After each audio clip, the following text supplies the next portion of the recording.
Hello everyone, thank you for joining me. My name is Mark Morrow, and today I thought I would share with you a few tips on my HDR real estate workflow, that is for interiors real estate work. I'd like to thank all of you who stopped by last month for our Google Plus Hangout with myself and Rich Harrington and Ron Pepper from HDR Soft, the makers of Photomatix Essentials and Photomatix Pro. I thought today I would take some time to go through a few examples. During the Hangout, I was away from my normal workstation and not able to perform any screen captures. So Rich and Ron covered that very well. If you missed that particular Hangout, I would recommend going back and checking that out just to see the excellent examples and tips that they gave. That is Ron and Rich regarding the HDR workflow. So again, I would highly recommend going back through the archives on the photofocus.com. And we look forward to your questions and to getting together again down the road. So let's jump on in and take a look at a few examples. Before we begin, you'll notice that I'm working from a bridge directly to Photomatix workflow. There are endless ways to use any software package, but Photomatix really offers a lot of creative flexibility. Whether we want to get extremely creative with our output or to try to keep it as realistic as possible, whatever your personal preference is, you will find a lot of control here. So let's jump right in. Let's start off with a simple shot of this loft area, which is brightly lit from one side and casting a little shadow area over on the other side of this stone wall. You'll see this is a straight raw file. When you import into Photomatix, if you import a raw file directly, you have two options. You can either go with Exposure Fusion or you can go with direct tone mapping. The Exposure Fusion option allows for upfront processing such as chromatic aberration and noise reduction. If you intend to do all of your pre-processing, the need for Exposure Fusion becomes less and less, and you might just want to go with a tone mapping option. So let's go through and take a look at what both of these look like.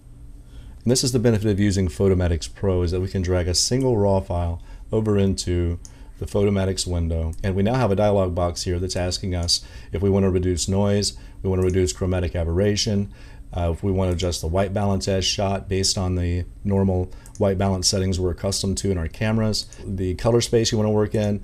For real estate work, I typically keep it at sRGB since it's usually going to go to the web for final fulfillment. So just go with that. So let's take a look at what this produces. And you'll see it's going through and reducing the chromatic aberrations. This process can take a little while per image. And now it's going through a stage of reducing noise in the photograph.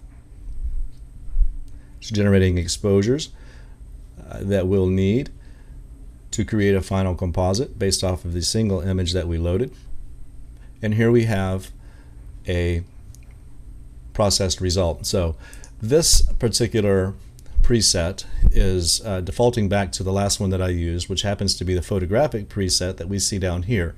Now you'll notice this one falls under the tone mapping category. There are two categories, Exposure Fusion and Tone Mapping.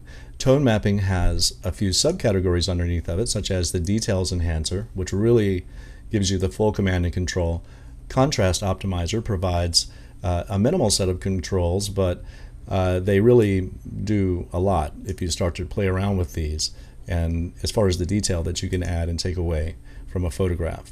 And we'll get more into this in a few. Just to keep showing you here, we have the Tone Compressor as well, which is a very similar set of controls. That's tone mapping. Since this is a raw file, we do have Exposure Fusion. If this were a single JPEG or a single TIFF image even, this option would not be available to us. So let's click down on Exposure Fusion. This really is a dynamic effect. You can dial in the contrast, dial in the shadows, dial in the brightness to your liking. The strength determines basically the overall sharpness, the strength effect you'll see here if we back that off. If you're not looking for, if you want to really create that subdued effect where you don't have any over cranking of HDR, it's typically in the strength and the contrast that we find these controls. And we'll also find that as we increase these, we increase the amount of noise that's available in the image. So, and this is where the over cranked look can come from in an HDR photograph. Learning to balance contrast and strength and shadow and brightness, and we can then adjust our overall white clip and black clip. Also within Exposure Fusion we have a few subcategories as well, such as natural, real estate, which again, a minimal set of controls, and on down to intensive, auto, which takes away any of our control, but tries to balance the image automatically based on the information that's available, and an average, which is an even more honest translation, I think, of that algorithm or that computation going on behind the scenes.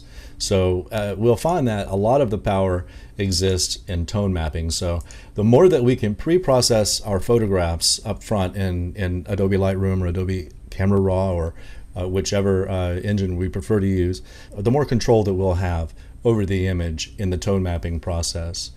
And each of the presets that exist below, you can see by clicking on one as the default refreshes. We see this is a tone map setting. Go to balanced. This is also a tone map setting. Now jump over to natural and we see that we're in an exposure fusion setting, and it tries to generate the best setting based on the information that it has. Painterly goes back to a tone map and provides us a surreal example to start with that we can begin backing off if we so choose to ditch some of the HDR effect that we see. Painterly 5, also an exposure fusion option that I like to start with for certain photographs.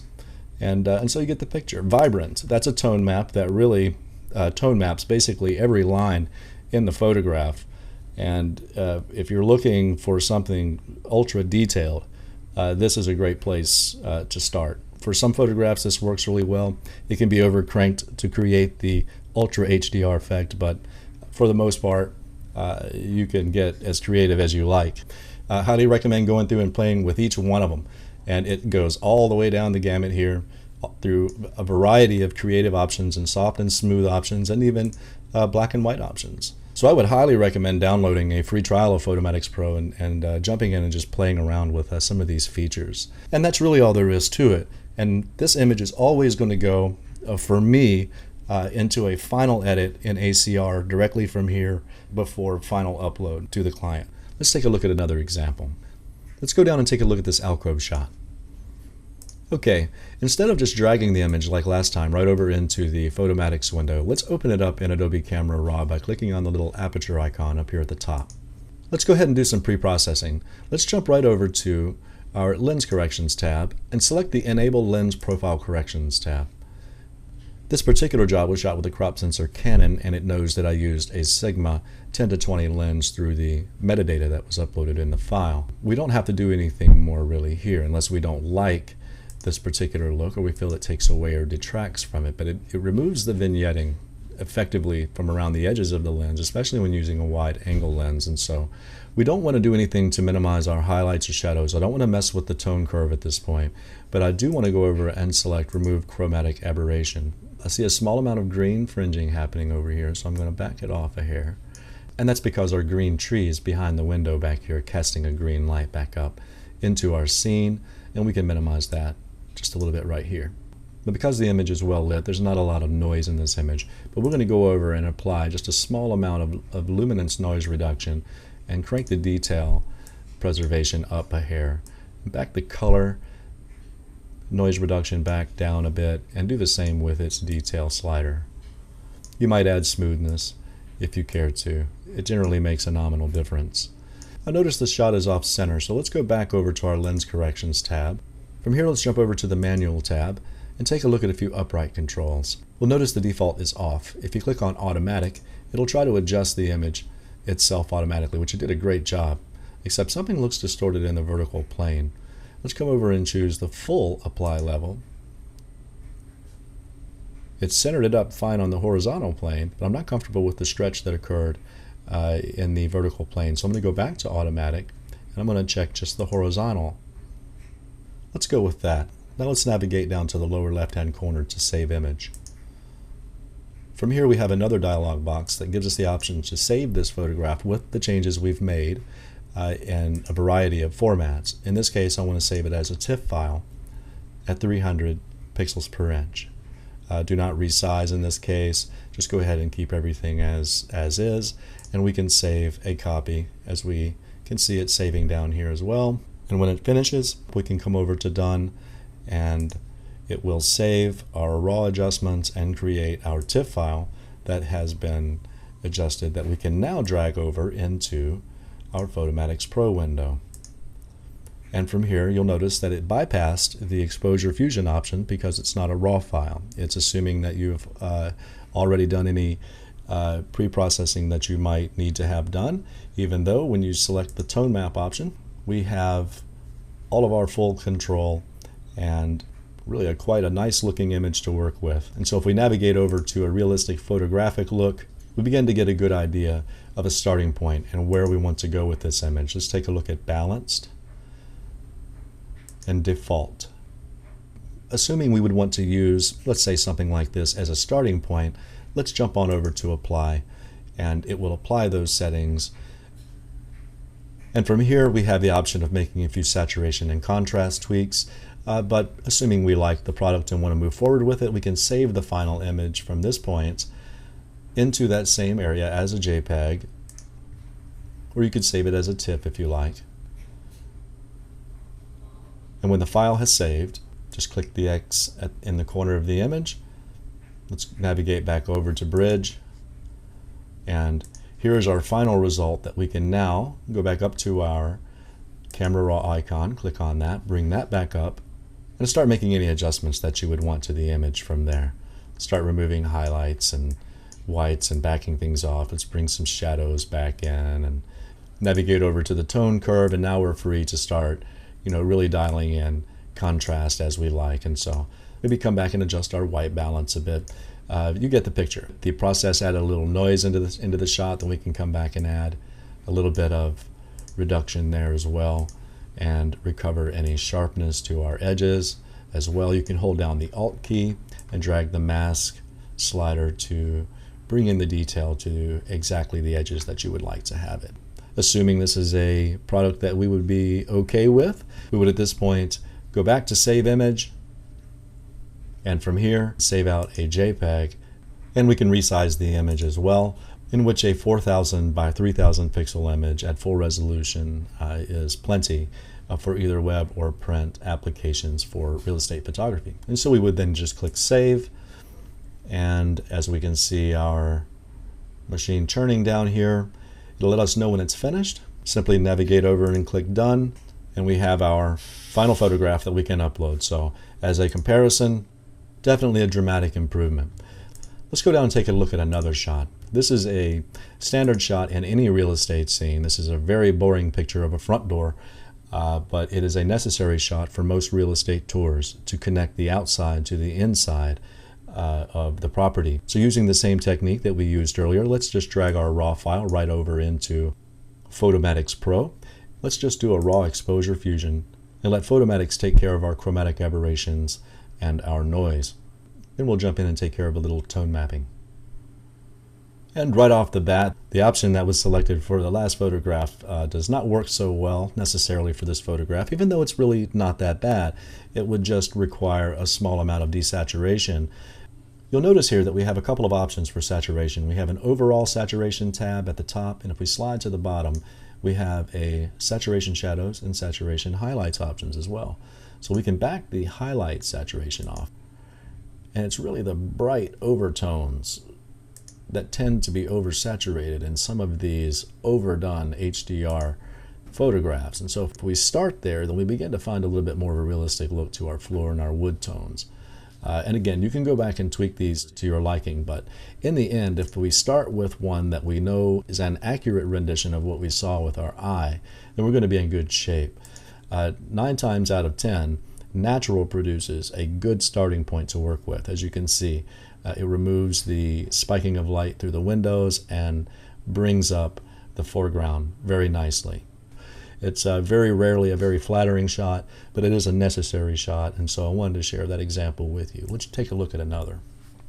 Jumping back over to Bridge, let's take a look at batch processing. Batch processing refers to basically making edits to one photograph and applying those across the board to several. Not every scene will require the same type of edits, and so this type of thing needs to be done with discernment, but you're likely going to want to speed up the process and apply one setting across multiple photographs to make the job and the process and life much easier. So to do that, there's a couple things to keep in mind. First of all, there is no exposure fusion options for batch processing. You can only tone map with batch processing. So if we want to batch process these images in this set, you'll notice that they're all raw files. So let's Control A and select all these raw files. Now let's go up and open these in Adobe Camera Raw again. We have all of our images here inside of Adobe Camera Raw. We'll now Control A to make sure all of those are selected, or select the top one and then hold the Shift key down and select on the bottom one to select all of the images.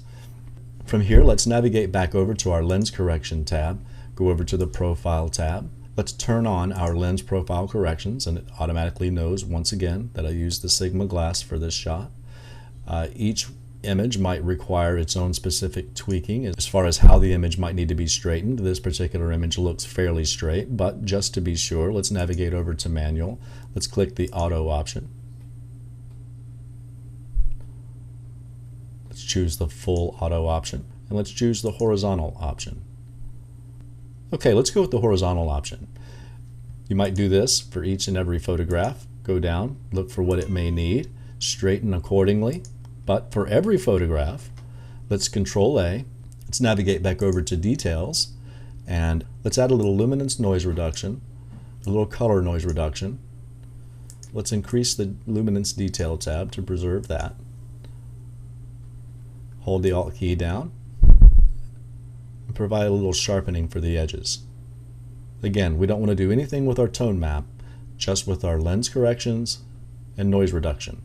And from here, we can then navigate down to Save Images, and again, save in the same location or in another location, however you choose to do it. And I would save under a TIFF, full res, without resizing, and let's click on Save. And the images now will be suitable for batch processing within Photomatix Pro. Select Done, and we'll see our TIFF files have been created. While my raw files are still selected from the Control A that I did before, from here I like to do a Control G to group those raw files out of the way. Selecting on the first TIFF file, I'll drag it over into Photomatix Pro, select Tone Map, and start tweaking the image to my liking. Okay, assuming we want to go with something like this. Again, we can make all of our changes assuming we want to go with something like this. Let's navigate down to Preset. And let's go up to the top to Save Preset. Let's call this Working. I already have one. We're going to replace it. Now we'll X out of this without saving it. Now, let's go over to Batch Single Photos. Here, well, we already have the folder selected. In this case, I had already batched these at one time, so it's already selected. And in this case, we want to select our TIFF files. Select the first one. Hold the Shift key down, select the last. Over here it tells us that if we whatever we select will be batched. Otherwise, everything will be batched. And we have an output folder as well. Photomatix Pro wants to create a subfolder by default, but we can click the custom location and go just to the folder that we like. And we can choose again 8-bit or 16-bit TIFF output if we like. I'm just going to go with 8-bit JPEG. For simplicity's sake, we do have more options here for resizing and adding a little more contrast and sharpening if we like. In this case, we're just going to bypass those. Navigating to processing options, we see that default is selected. We can change that to our working down here at the bottom preset that we just created. You can choose to create the 32-bit raw file that the software uses to create the tone map that will be stored on your hard drive. Even though we've done a little luminance and color noise reduction, let's go ahead and leave this checked on and let the software take care of any chromatic aberrations as well. And let's go up and click on Run. When the batch process finishes, we see a screen like this and a link. Let's go ahead and select Close and go back over to Bridge. Once back in Bridge, let's navigate over to the Filter tab at the far left and look at just our JPEGs. And here we have our finished photographs ready for upload or final tweaking or adjusting if we see fit. So And I think that that would be a good place to leave it off for now. We'll get into more creative HDR processes in the next episode. And so, again, my name is Mark Morrow. I thank you for joining me. Thank you again for joining us at the Hangout last month. Look forward to catching you at the next one. Again, feel free to shoot your questions over to us at photofocus.com, either at the Facebook, Google+, over on the site itself, wherever you feel like doing it. Feel free to shoot me any questions at mark@photofocus.com or over on my Facebook page, or hit me up on Instagram. I look forward to catching up with you then. So take good care. Thanks for joining me. We'll see you next time.